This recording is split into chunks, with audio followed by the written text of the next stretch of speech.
A clash within the GOP as Georgia's Congressman Doug Collins announced today he is running for the U.S. Senate seat vacated by former Senator Johnny Isakson. This as the governor has already appointed who he wants in the job. That's right. The governor, as well as the president today, coming out singing the praises of Senator Kelly Loeffler.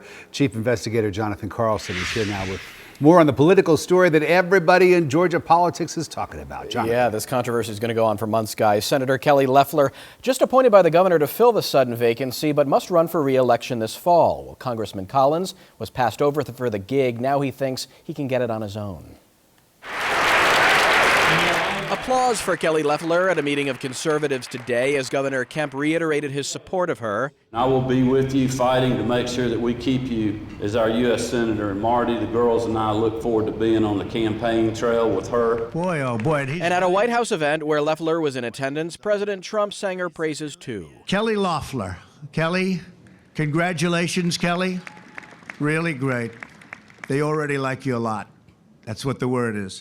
No mention of support for Congressman Collins, who announced his run this morning on Fox News. A short time later, the National Republican Senatorial Committee, which financially backs candidates, sent out a scathing rebuke of Collins in support of Loeffler, calling the congressman's spoiler campaign short-sighted, stunning, and selfish. Now, without the support of the NRSC, most candidates don't have a chance. Ironically, Doug Collins was originally who President Trump wanted in the job.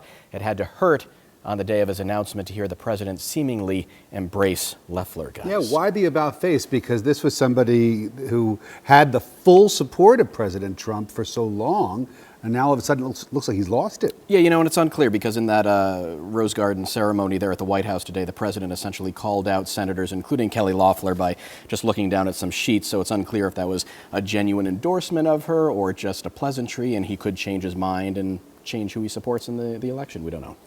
No, we don't. We'll see. We'll be watching. Jonathan, thank you very much. I'm Alicia Roberts at the live desk. The next phase of the Senate impeachment trial began this afternoon. It included a rare moment of laughter as former National Security Advisor John Bolton dominated early questions. Meantime, President Trump bashing Democratic calls for more witness testimony, tweeting to Republicans, quote, "Don't let the Dems play you." Republican leaders, though, saying they are optimistic they'll have the votes to block witnesses despite a split caucus. I'm going to be one of those in favor of calling witnesses. I'm sure there'll be others. It's also very important that there be fairness, that each side be able to select a witness or two. Now, a vote on those witnesses could come on Friday. At the live desk, Alicia Roberts, CBS 46 News. For continuing coverage of the impeachment trial against President Trump, download our free CBS 46 News app. And right now, cleanup is underway to remove dangerous levels of lead found in dirt in an English Avenue neighborhood. But residents say there's been a lack of transparency with what's going on there. CBS 46's AIYANA CRISTAL is on the west side of Fulton County with what you need to know. AIYANA. Rick, this is a piece of slag that is found in dozens of homes in the area. It looks like a rock.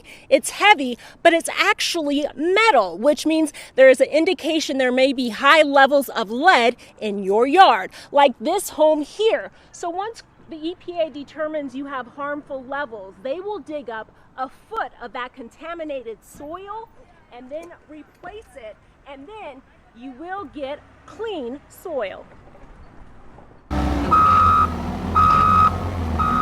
I can't let them outside no more to play. Salima Glaze's yard in this English Avenue neighborhood has dangerous levels of lead. It's real concerning because I got 4 young kids, so it's real concerning. And I was like, they didn't have a number that I can call back on a piece of paper. People tell me there hasn't been enough information nor education about the contaminated soil. No one notified me or nothing. Eddie Williams just moved to the area last month and said he would have never moved here had he known. I have 2 kids, so I would have been like to have been notified about it or something. The Environmental Protection Agency identified nearly 400 homes with possible contaminated soil.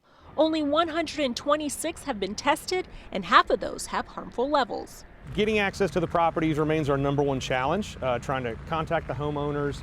A lot of them are absentee landlords, only about 7% here in English Avenue of owner-occupied properties. Exposure to high levels of lead have health risks, especially with children, causing behavioral and learning issues. Exactly how, we're not sure, but it looks to be part of the infrastructure that the neighborhood was built on. These residents say there has been a lack of transparency. We would like to have much more community engagement. It seems that there is a lot of lack of trust. What's going on? Some say this is another way to push them out. All of a sudden they go to building it up. Hey, the lead thing pops up. Gentrification is in full swing, so, a lot of people are definitely getting a little nervous.